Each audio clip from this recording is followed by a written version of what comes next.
a la iglesia, vamos a hablar de unos elementos necesarios, importantes, que nosotros como iglesia debemos de comprender, unos elementos importantes. Pero antes de continuar, yo quiero orar para presentar este estudio. Padre, te damos gracias en esta preciosa mañana. Te pedimos, Dios, que nos dé sabiduría y entendimiento para el estudio de tu palabra.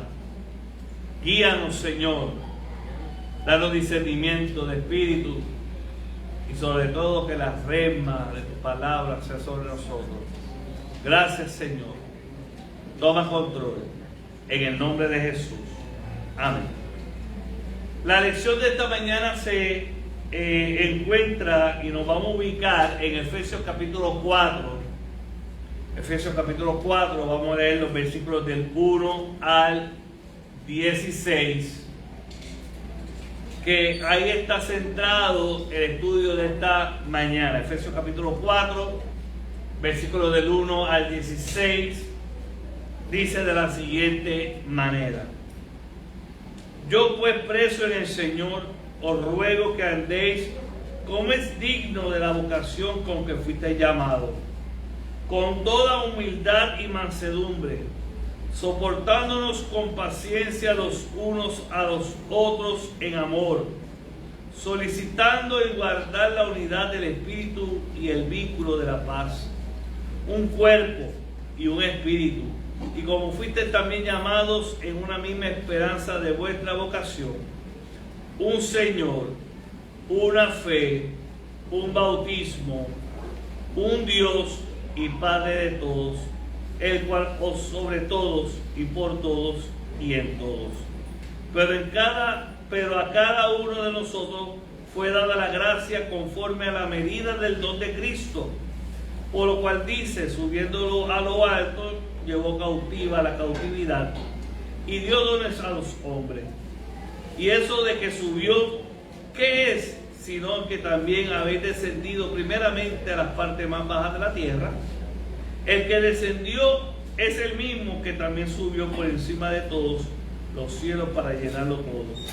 Y él mismo constituyó a unos apóstoles, a otros profetas, a otros evangelistas, a otros pastores y maestros, a fin de perfeccionar a los santos para la buena obra del ministerio, para la edificación del cuerpo de Cristo, hasta que todos lleguemos a la unidad de la fe y del conocimiento del Hijo de Dios, a un varón perfecto, a la medida de la estatura de la plenitud de Cristo, para que ya no seamos niños fluctuantes, llevados por donde quiera de todo viento de doctrina, por estratagema de hombre que para engañar emplean con astucia las artimañas del error, sino que siendo la verdad en amor, crezcamos en todo en aquel que es la cabeza, que esto es Cristo, de quien todo el cuerpo,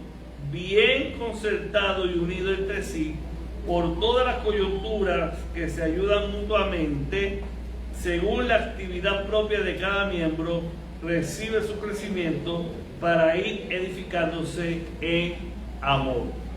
Alabado sea el Señor. Y cuando hablamos, hermanos, y vemos esto, está hablando, ¿verdad? En la Biblia mía, no sé si en la tuya, dice arriba en el versículo 4 de comenzar, dice la unidad del Espíritu, ¿verdad? Así lo pone. Y estamos hablando de la iglesia. Este capítulo, cuando Pablo lo escribe para una iglesia y entender las dimensiones que es una iglesia. Cuando hablamos de iglesia, viene del término eclesiastía, ¿verdad? Y eclesiastía viene de lo que es un llamado y tiene una parte que se llama, ¿verdad?, la unión o la santa, con una santa convocación. Cuando decimos vamos para la iglesia o vamos al templo, pero en estas palabras vamos a la iglesia, estamos hablando de que vamos a una santa convocación Porque el que nos hace la invitación, ¿quién es? ¿Quién nos hace la invitación? Dios, ¿verdad? Dios nos invita a congregarnos y a hacer un cuerpo. Y esa es la invitación que nos hace el Señor, ¿verdad?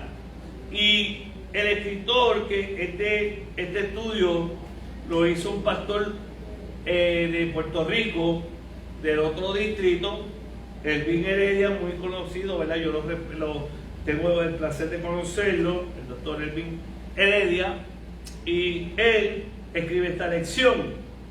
Y habla de que tenemos que ser como iglesia. Él lo presenta como si fuera un equipo, y es una realidad, somos un equipo. Pero este equipo, esta iglesia, dice: yo pues preso en el Señor. Fíjense que ya Pablo está preso. Dice: os ruego que andéis como es digno de la vocación con que fuisteis llamados. Fuimos llamados. ¿Por qué? Porque todo el que viene a la iglesia, no es que yo diga: no, yo quiero ir para la iglesia hoy, o usted planificó venir a la iglesia y llegó. Quiero que sepa que el enemigo trató de hacer todo lo posible para que usted no llegara. Es una realidad. Usted está aquí porque Dios quiere que usted esté aquí. Porque no es porque yo quiera, si Dios pone el deseo. Pero el enemigo ha tratado por todos los medios de que usted no llegara. Lo que pasa es que a veces tenemos que brincar obstáculos y decir: no, yo voy para la iglesia. Porque de lo contrario, pues estaría bien ir a la playa. Hoy el sol está bello, tenemos buenas playas. O podríamos ir, hoy es un día que en casi todos los pueblos hay festivales. Pues me pude haber ido por un festival, ¿verdad? Encendidos navideños, actividades en casi todos los pueblos. Y debe decirle que casi todos los pueblos en Puerto Rico este año van a hacer muchas actividades, porque la pandemia evitó muchas de estas actividades y los alcaldes van a querer hacerlo, porque ya estamos acercándonos al tiempo eleccionario y ellos se tienen que mover. Ahora bien,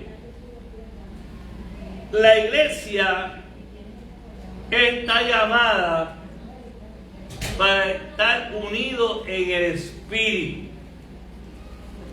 Y vamos a comprender que hay una formación personal, ¿verdad? Hay una formación que tenemos que hacer. Dice, ¿verdad?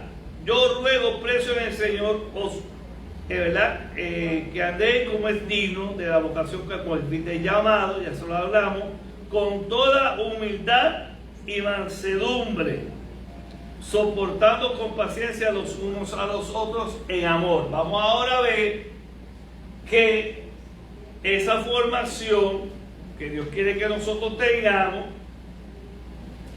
Pablo hablando dice que tiene que ser con humildad.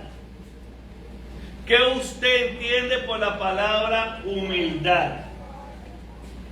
¿Qué usted entiende por la palabra humildad? Sin leer el cuaderno, ¿verdad? ¿Qué es? Humildad es ser el bien y no dañar a nada. Muy bien. ¿Qué más puede ser humildad? Vamos a ver, hermano, ¿qué usted entiende por la palabra humildad? Humildad, yo entiendo que es cuando, por ejemplo, ¿verdad? A mí me dicen algo y me molesta, ¿verdad? Pero yo, en mi corazón sé que no debo contestar feo ni nada de eso, ¿verdad? Que me mantengo, ¿verdad? Como cristiana que soy, ¿verdad? Me mantengo. Muy bien. ¿Qué tú entiendes por humildad? Una persona mansa, ¿verdad? Que se humilla, ¿verdad? Si en este caso nos rendimos al Señor, porque somos sumisos, ¿verdad? ¿Qué tú entiendes por humildad? Sí, sí. Yo,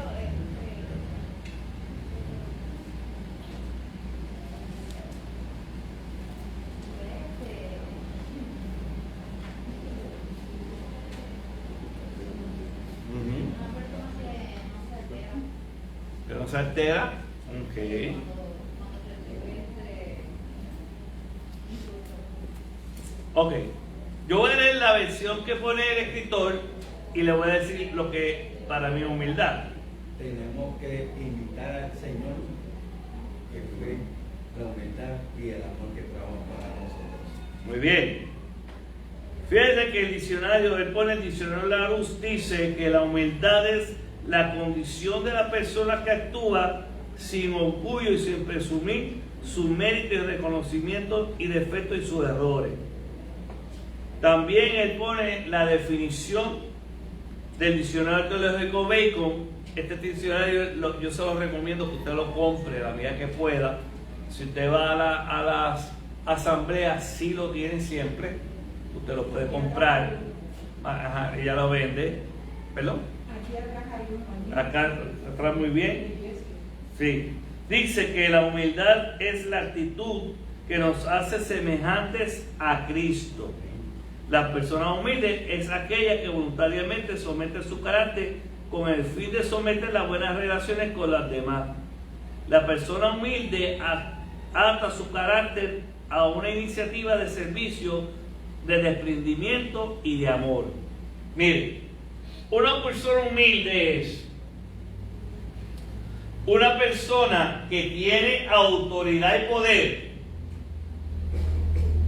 que tiene, ¿verdad? Como dice aquí el diccionario Larousse, tiene méritos, pero no se jacta de ellos, no se enorgulle, que lo lleva al orgullo, sino que él, sabiendo que tiene mérito, que tiene, ¿verdad?, conocimiento, también desconoce sus defectos y errores. Pero en el caso de nosotros como iglesia, llevando la parte cristiana, dejándonos llevar por el diccionario Bacon, es una persona que tiene poder y autoridad, pero se pone a la disposición de todas las personas.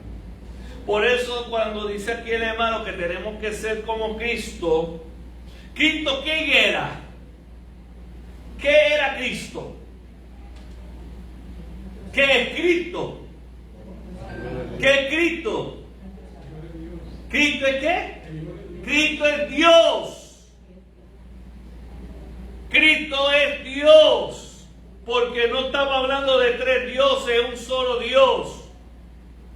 El Hijo de Dios que viene aquí, ¿verdad? Pero es Dios encarnado en Cristo. Y Él, siendo Dios, Él no se puso orgulloso de tener todo el poder, sino que Él fue ¿a dónde? ¿Dónde nació Cristo? En un pesebre. ¿Ah? Cristo, siendo Dios, fue una mujer pecadora que ya había tenido 5 maridos y fue a buscar agua. Y él le dijo a la mujer: dame agua. Le habló a una mujer pecadora. No fue orgulloso y la trató con desprecio. Al contrario, la amó, la ayudó, le presentó el plan de salvación. ¿Ah? Cristo cogió y tocó a un, ¿verdad? Cogió lodo, barro, escupió, y un ciego. Eso es humildad, porque Dios, Jesucristo, pudo jactarse de su poder y de toda su gloria, y no lo hizo. Al contrario, se fue y bajó a ayudar a los demás. Cuando hablamos de humildad, es ese carácter de fomentar las buenas relaciones con los demás. Y una persona humilde, ¿verdad?, ata su carácter a una iniciativa de servicio, de desprendimiento y de amor. Entonces, teniendo y pudiendo jactarse de sus cosas, no lo hace, sino que tiene una iniciativa de servicio. Una persona humilde es servidora, punto número 1. Si una persona no es servidora, no es humilde. Tiene que ser servidora. Número 2, tiene que ser desprendida. Cuando yo hablo de una persona desprendida, ¿qué usted entiende por eso? Estoy dispuesto a dar. Que no le importa dar, que da de más. Que él no, lo que tiene no es solamente de él, le da a las demás personas. Sin pedir nada. Darte sin condición. Exacto. Quiere decir que un humilde tiene que tener primero, ¿cuál dije?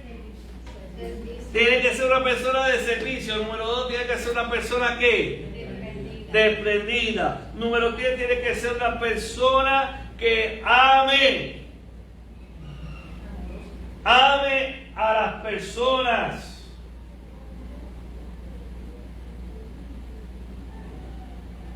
¿Verdad? Que ame a las personas. Si no tiene estas 3 características, no es humilde. Humilde no es humillarse, no es dejar que te pisoteen. Es ser sana.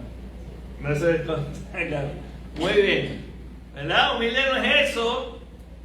Humilde entonces es una persona que teniendo poder, que teniendo autoridad, que teniendo dones, que teniendo, no se jacta de él, sino que es que, número 1, que es que una persona servicial. Es que estoy haciendo maestro, estoy repitiendo para que usted entienda. Una persona servicial. Número 2, tiene que ser una persona desprendida. Número 3, tiene que ser una persona que ame.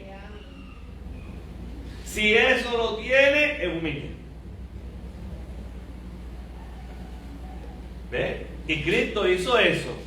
Cristo tenía poder, era Dios, pero él era ¿qué? Servicial. Cristo era desprendido. Porque cuando vio a esa gran multitud de gente con hambre, dijo, hay que darle de comer. ¿Ah? Se preocupaba, daba a los necesitados. Y una mujer llorando porque iba su hijo muerto, era lo único que esa mujer tenía. Sabía que lo que le iba a lo que venía ahora era una gran crisis para aquella mujer. Ay, ¿qué hizo Cristo? Se desprendió, fue y le dijo, chacho, levántate. Mandó a detener ¿verdad? El procedio, ¿verdad? Los que estaban llevando al muchacho que le iban a entejar. Él se compadeció, dice la Biblia claramente que él se compadeció de quién, no del muchacho, sino de quién, de ella, desprendido. Luego ahí tú ves que ahí ve la humildad de Jesucristo, amó a esa mujer, sabiendo que esa mujer iba a tener grandes situaciones, pérdidas, porque la mujer en aquel tiempo dependía o de su marido, y si era viuda, de su hijo, porque allí no había servicios sociales. El hijo tenía la obligación de mantener su familia y a su mamá, pero ya el muchacho había muerto. Entonces ella iba a mantenerse de la caridad de las personas que le pudieran dar. Esa mujer iba a pasar hambre, pero Cristo amó, fue servicial. Y ahí vemos humildad. ¿Eh? Hermano, ¿iba a decirlo? Desprendido, ¿verdad? Luego dice en la lección y en el capítulo 4, versículo 2, que tenemos que ser manso, mansedumbre. ¿Qué usted entiende por esa palabra? Mansedumbre. Tolerante. Mansedumbre, ¿qué es para usted? Manso. Ajá, ¿y qué es manso? Manso es que a veces aguanta las cosas que vengan, tú sabiendo aunque estén mal, tú lo soportas por el amor de los demás. Mansedumbre es un fruto del Espíritu, ¿verdad? Y eso va más allá, porque si es un fruto del Espíritu es poder. Los frutos del Espíritu son manifestaciones de poder. Véalo así, porque el amor es un poder. Cuando usted ama, usted trastoca a las personas. Cuando hablamos de mansedumbre, ¿qué estamos pensando? ¿Verdad? ¿Qué usted diría?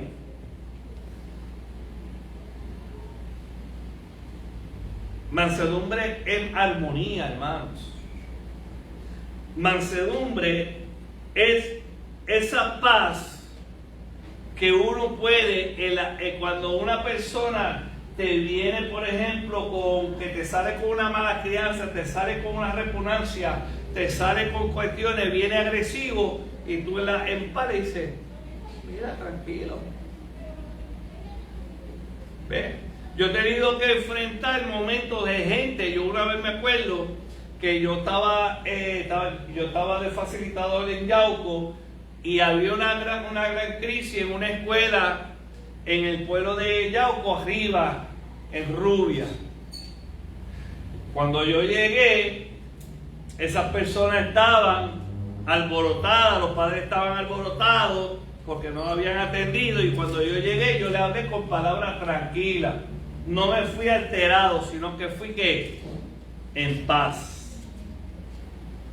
Una persona mansa es una persona que puede trabajar en paz, pero es un fruto, porque es una paz interior, es una armonía. Y quiero que sepa que cuando hablamos de armonía, es una persona centrada. Una persona centrada, está centrada en sus emociones, tiene equilibrio mental. Y eso es producto de la oración, del ayuno. El fruto de la mansedumbre se da por consecuencia de que yo estoy centrado en Dios. Mi vista está en Dios. Cuando entonces viene una persona en actitud de confrontación, que viene en una palabra, por eso dice que la palabra blanda aplaca ¿qué? La ira, y ve mansedumbre. Porque esa es una persona mansa, que puede venir de momento muchas situaciones y él se mantiene en paz. Dígame si eso no es poder. Eso es poder. Porque tú no te empiezas a brincar, no, tú te mantienes ecuánime. Por eso decimos que es centrada. ¿Ok? Así que Dios nos llama, dice Pablo, fuimos llamados con humildad, con mansedumbre, en otras palabras, equilibrado. Ese cristiano que está molesto todo el tiempo, pues no es manso. O ese cristiano que está llorando todo el tiempo, no es manso. Esa persona que está o en la parte positiva, muy arriba, o en la parte muy negativa, pues no es manso, porque no está centrado. Un pesimista no es centrado, un negativo. Y el positivista también puede no ser manso. Que todo lo ve positivo. Todo lo ve positivo y no ve el peligro. ¿Verdad? Nosotros, ahí es donde vamos. Por eso la palabra manso es una persona centrada. Ni es muy positivo, que todo lo ve bien y no ve el mal. Que lo gasta todo, no guarda.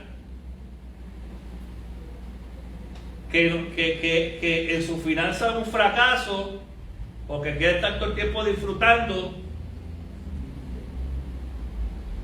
Son problemas que muchos cristianos tienen,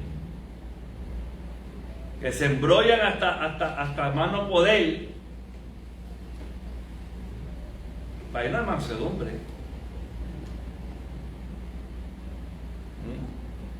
tiene que saber guardar, uno tiene que saber tener sus ahorros, uno sí disfruta, si hay que vacacionar, se puede vacacionar, pues muy bien, se hace. Yo trabajo con presupuesto, guardo y tengo mis cosas, hago cálculos, digo sí o no. Y guardo para los momentos malos, guardo para los momentos cuando vienen las vacas flacas. Eso también es sabiduría. Pero cuando hablamos de mansedumbre, estamos hablando de una persona centrada. Ni es positivista, ni negativista, ni, dijo la palabra, hermano, pesimista, gracias, pesimista. Si tú eres pesimista, eres negativo, eres muy positivo, no eres manso. Y tienes un gran problema. Porque entonces el enemigo te derrumba fácilmente. Eres una víctima y eres una persona que el enemigo te va a dar contra el piso todo el tiempo. ¿Ok? Luego dice, soportándonos con paciencia los unos a los otros en amor. Mire, hermano, aquel cristiano que piense en iglesias perfectas, no la va a encontrar. No hay iglesias perfectas. Y hay gente que pasa brincando de iglesia en iglesia, de iglesia en iglesia, y terminará en el infierno. Así se lo voy a decir claro. Esas personas que brincan de iglesia a iglesia, iglesia a iglesia, iglesia a iglesia, porque andan buscando una iglesia perfecta, va a terminar en el infierno. ¿Por qué va a terminar en el infierno? Porque va a terminar en una falsa doctrina. Y se va a perder.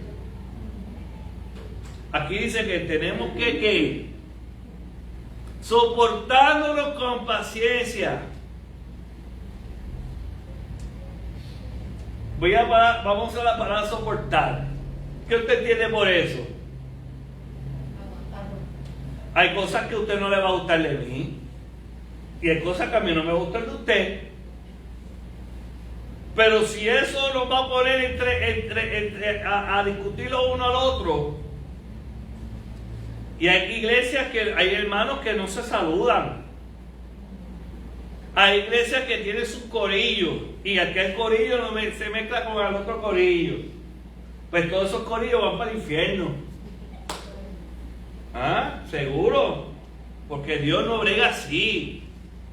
Están mal delante de Dios. Dios no bendice eso. Por eso hay iglesias que están estancadas. Estancadas espiritualmente. Las iglesias no crecen en membresía ni en nada porque están estancadas. Porque cada cual tiene sus corillos. Aquellos no se soportan. Se pasan hablando. ¿Ah?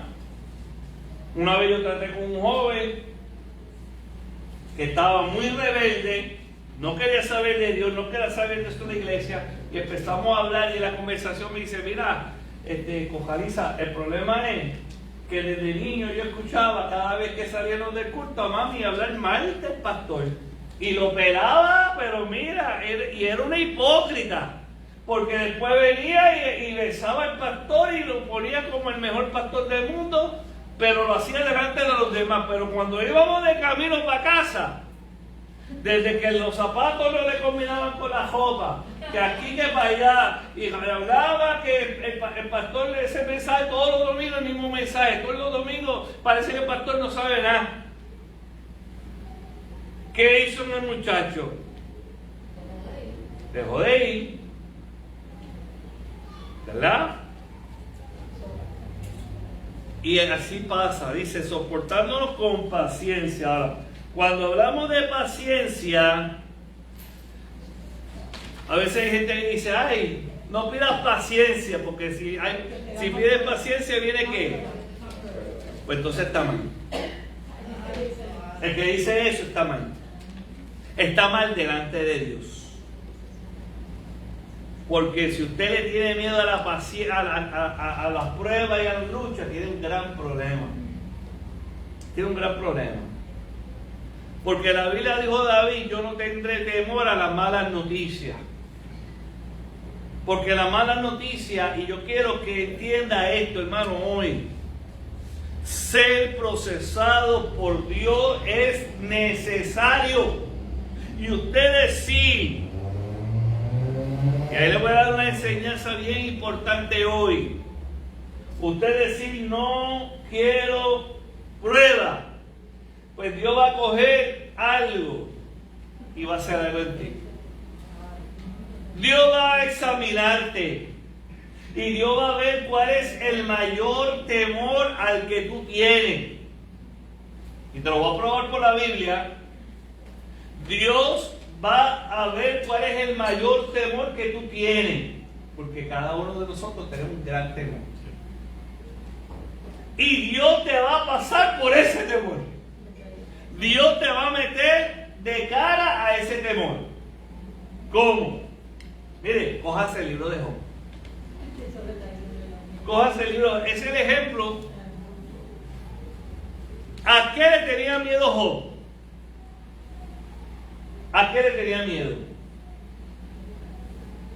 Job tenía miedo a tres cosas grandes. Dice Job capítulo 1 que Job sacrificaba todos los días a Dios por sus hijos, porque por si sus hijos hubiesen pecado y para que Dios no tomara la venganza y no los matara. Eso lo dice la Biblia, búsquelo para que usted vea. Quiere decir que le tenía miedo a perder a quién, a sus hijos. Perdió todo, todo de una vez. ¿Cuál era el otro temor que tenía Job? Job era el hombre más rico en aquel tiempo. Era el hombre con más dinero de todo el mundo conocido en ese momento. Porque cuando usted lee la descripción de todo lo que él tenía, él era un multimillonario en cuestión económica, de tantos camellos, de tantas vacas, de animales que tenía. ¿Y qué le pasó a Job? ¿Lo perdió qué? Se fue a la quiebra. Pierde sus hijos, pierde toda su finanza, le matan todos sus siervos, queda más que uno. Y lo tercero que tenía Job miedo era a la enfermedad, a su salud. Yo quiero que sepa algo. Dios siempre en algún momento de tu vida te va a procesar con lo más que tú tengas. ¿Ah? Con la prueba más que tú tienes, temor. Sea la finanza, o sea la salud, o sea tu familia. Pero hace porque te fortalezca. Claro, porque el fin de Dios no es destruirte. Fíjate que todo el proceso de Job fue para que él conociera a Dios en todas sus dimensiones. Para que pudiera él entender la misericordia de Dios. No por lo que la gente lo había dicho, no por lo que había escuchado de Dios de otras personas, sino que ahora él tenía un testimonio vivo de que Dios quita, pero Dios da, porque la Biblia dice que Dios lo sanó. El Job también dice que le dio hijos más bellos, más hermosos, y le dice que le duplicó después todo lo que él tenía. Dios le devolvió todo, porque el bien, cuando Dios te procesa, no es para destruirte, al contrario, Dios quiere duplicar en ti la ganancia, la misericordia, el amor y perfeccionarse, y eso es lo que él alcanzó. Por eso dice al final, él dice, con mis ojos, ¿ahora qué? Te conozco. En otras palabras, tengo una relación directa contigo. Y eso es lo que Dios quiere. Él decía, de oídas te había oído. Exacto, eso mismo. De oídas te había ¿qué? Oído, pero ahora vi que mis ojos te ven, ahora mi presencia, lo que ya no es lo mismo lo que me digan, no, ahora yo sé quién es Dios. ¿Ven? Ahora, eso produjo en Job ¿qué? Paciencia. Ahora, ¿qué es la paciencia? ¿Alguien que me diga? Saber esperar. Saber esperar, muy bien. Paciencia. Que tenemos que tener paz. Confianza, muy bien. ¿Qué más? Fe. Fe, muy bien. Todo eso está correcto. ¿Qué más? Paz, muy bien, correcto. ¿Y qué más? La palabra paciencia es una composición de dos palabras. De paz y de ciencia. Muy bien, muy bien. Entonces la paciencia es la paz y la ciencia. Es la esencia, la ciencia de la paz. Es la ciencia de la paz. No es lo mismo tener paz que tener paciencia. Es parte de. Pero la paciencia es ¿verdad? Esa ancla que necesitamos tomar, porque es la ciencia de la paz. Yo voy a tener esa paz, pero en sabiduría. Fíjense lo que estoy diciendo. La paciencia es la paz en la ciencia de Dios, que es sabiduría, ¿verdad? En otras palabras, cuando nosotros vemos eso, la paciencia es la paz de la ciencia o la ciencia de la paz. Y nosotros tenemos que tener esa seguridad de confiar en Dios. La pastora dijo algo en la predicación que es paciencia, ¿verdad? ¿Cuál? Ana le oró a Dios y le estaba orando a Dios, pero Ana necesitaba tener la seguridad de que Dios la está escuchando. Y cuando él iba donde ella, que Elí estaba hecho un carnal en ese momento, ¿verdad? Estaba carnal, estaba carnuito. Porque a veces hay pastores y líderes que se ponen carnuitos, ¿verdad? Que no se meten con Dios. Son problemas. Pero bueno, esa no es la historia. La historia es que él la toma por borracha cuando va y ella le habla. Ahí Dios utiliza a él para decirle: conforme a lo que has pedido será hecho. Ahí ella entendió y Dios le dio la paciencia. Le dio esa fe, esa paz emocional de que Dios le habló. Y si Dios habló, Dios hará. No sabe cómo lo va a hacer. Ahora, lo interesante es que cuando ella sale de ahí, dice que se sintió lo más feliz del mundo. Dijo: Dios me va a dar un hijo y vámonos feliz. Pero lo grande es que siempre Dios da más. Porque Ana no se quedó con Samuel nada más. Lea la Biblia. Dice que tuvo hijos e hijas. Quiere decir que después de Samuel explotó ahí por ahí para abajo y tuvo un montón de hijos e hijas. Porque Dios es así. Dios nos prueba, nos ayuda. Pero cuando Dios bendice, bendice en grande. Cierto, Dios bendice en grande. Ana no se quedó con Samuel nada más, porque Ana fue fiel. Ana hizo una promesa. No le haga promesa a Dios y no la cumpla. Hay muchos cristianos que están pasando grandes problemas. Oiga esto, hermano. Hay muchos cristianos que están pasando enfermedades, que están pasando crisis económica, que están pasando grandes problemas familiares porque le han prometido cosas a Dios y después no las cumplen. No prometas a Dios y no cumplas. Por eso es bien peligroso, especialmente a las fechas que vienen ahora de Navidad y despedida de año. Usted prometerle a Dios: no, que el año que viene me voy a meter contigo más, que el año que viene voy a hacer esto, que el año que viene voy a hacer lo otro, y después no lo haga. Porque dice la Biblia que el que le promete a Dios corra a cumplir con Dios. ¿Ven? Bueno, seguimos.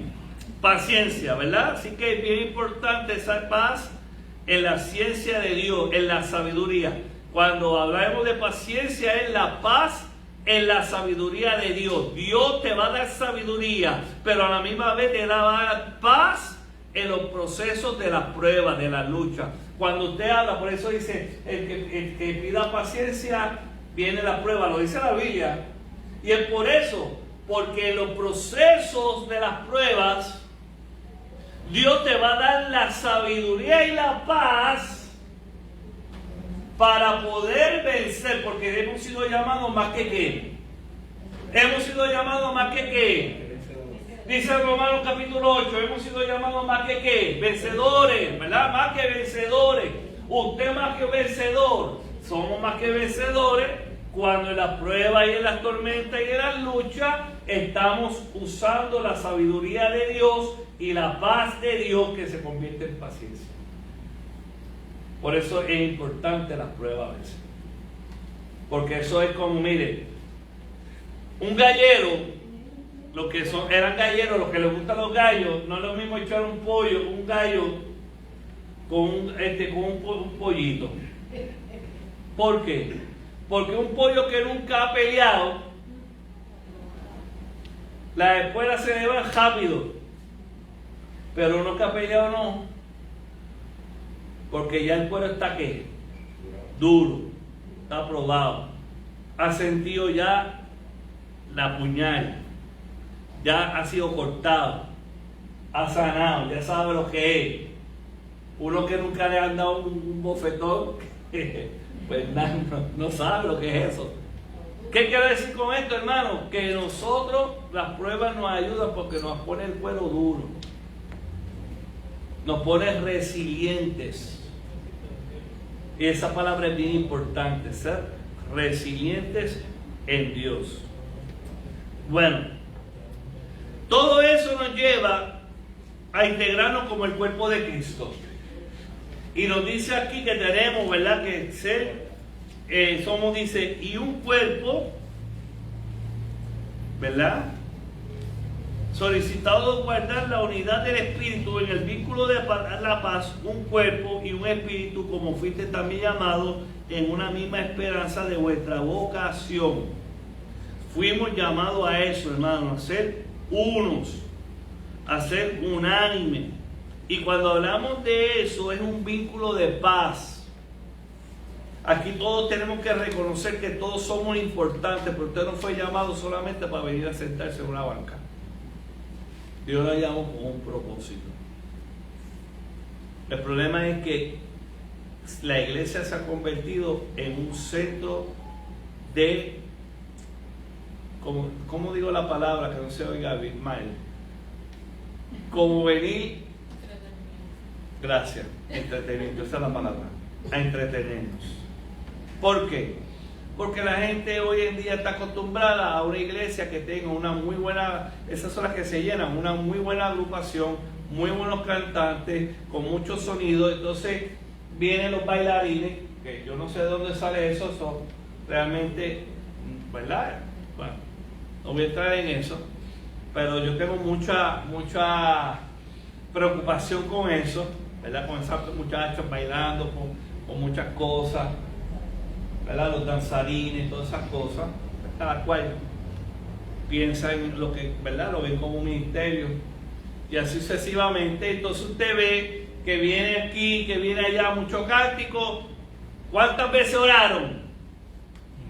Ninguna. Y cuidado si una. ¿Ah? Y mientras está la música, está todo el mundo.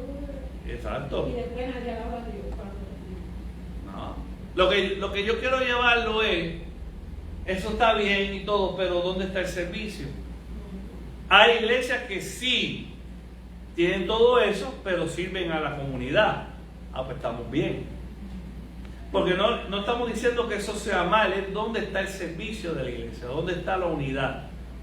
Porque si la iglesia es, yo vengo a un show, vengo a un sitio de entretenimiento, pero no tengo compromiso con ese lugar, no tengo compromiso con ese grupo, pues no hay unidad. Y ese es el gran problema, que otro haga. No hay sentimiento de pertenencia. Y aquí nos llama que tenemos que, dice, solicitados en guardar. Fíjense que es una obligación en guardar la unidad del Espíritu en el vínculo de la paz, porque es un cuerpo, un espíritu, como fuiste también llamado, en una misma esperanza de vuestra vocación. Todo, ¿y qué vocación? Servicio, trabajo, un Señor, una fe, un bautismo, un Dios y Padre de todos, el cual es sobre todos y por todos y en todos. Ahí vemos que Dios está en todas las cosas, ¿verdad? Y dice aquí que también fuiste llamado, ¿verdad?, para dar gracias conforme a la medida del don de Cristo. Y con esto acabo, porque ya el tiempo se me acabó. ¿Qué es lo que está diciendo con esto?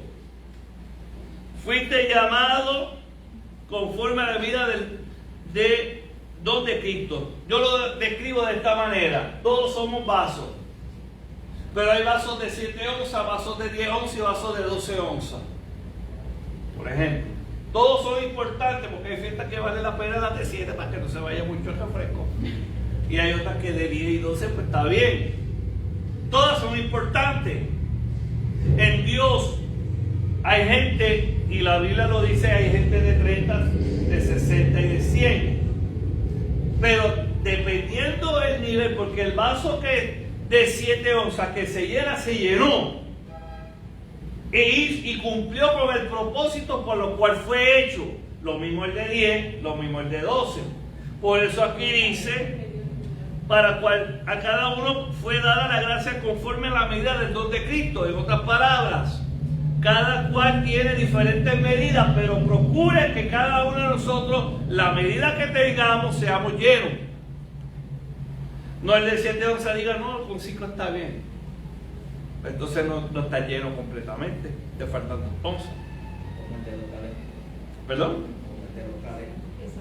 Exacto, es lo mismo. Y es lo que está diciendo, por eso lo dice aquí. Por lo cual dice, subiendo a lo alto, llevó cautiva la cautividad y dio dones a los hombres. Cristo venció. Cristo llevó cautiva esa cautividad, que era el poder de Satanás sobre la humanidad. Ya Cristo la venció. Y conforme a que venció, también nos dio unos regalos. Y ya vemos que todo, y le digo, cuando hablamos de dones, es de servicio. ¿Y para qué son esos dones? Y con esto termino. ¿Qué representan los dones? ¿Para qué son importantes los dones? Los dones es importante para que el que tenga muchos dones se gloríe. No, ¿cuál es el propósito de los dones? Alabar a Dios, glorificar a Dios, sí y no. Sí y no. Servir, sí. Los dones no es para yo jactarme de que tengo todos los dones, de que yo soy el hombre ungido de Jehová, de yo soy el que hago esto, yo soy el que hago lo otro. No, yo no hago nada, sino que el Espíritu Santo me dio esos dones para la edificación de la iglesia, para sostener y fortalecer a la iglesia. Entonces los dones no me representan a mi autoridad, sino servicio. Sino, hermana.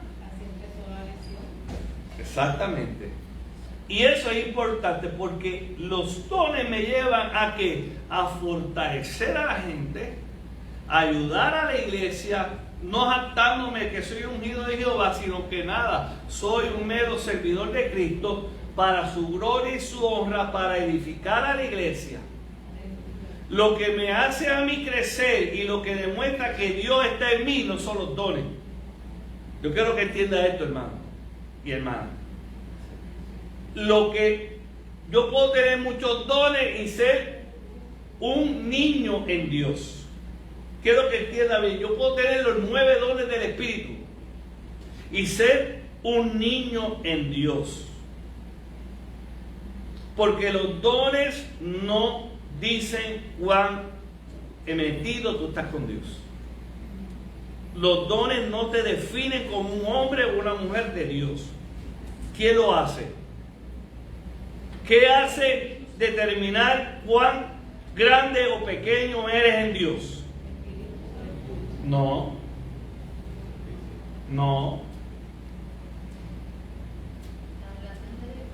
¿Lo qué?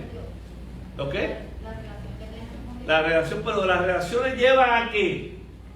Que dice este hombre, esta mujer, una mujer de Dios de verdad. Los testimonios sí, pero está dentro de ¿lo qué?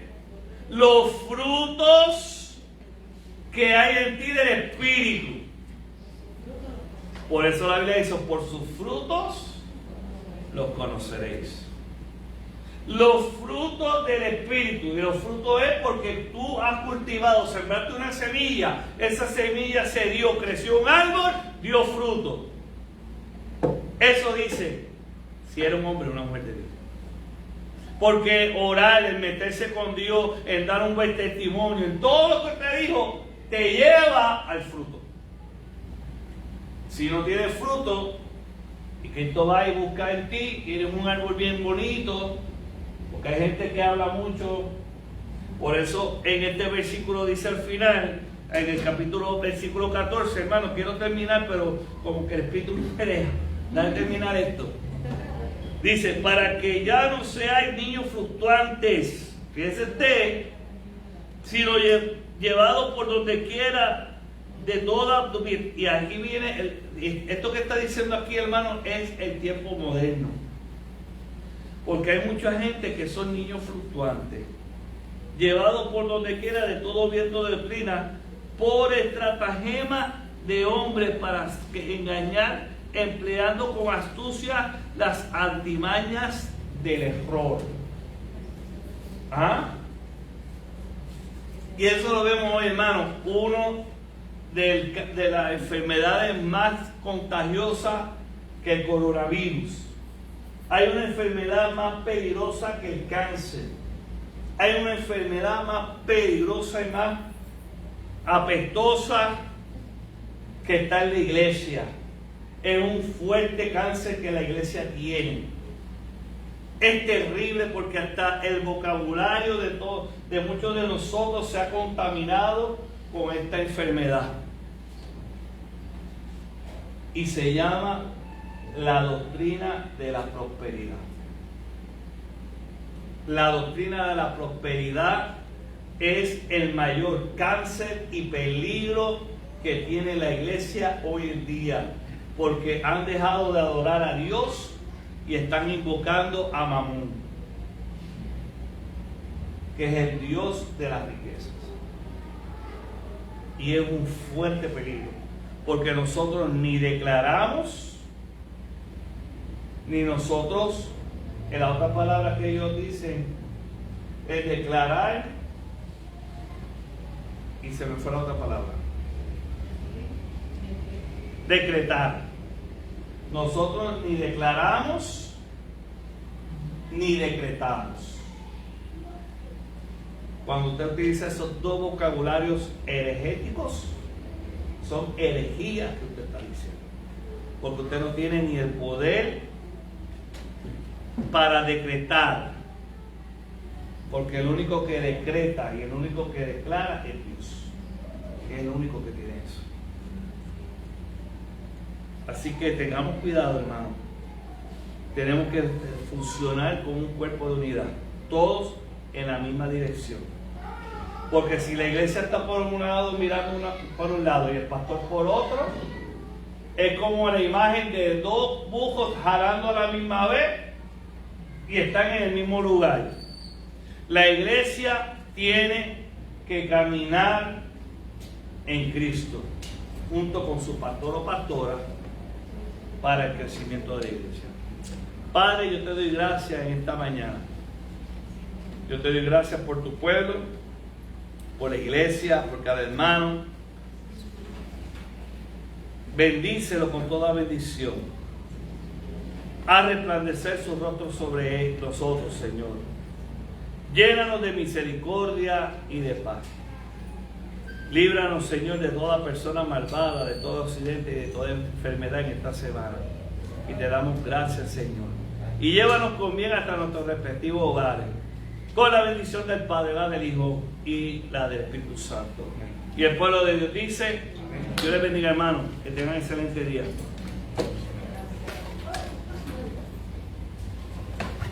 Alabado sea el Señor.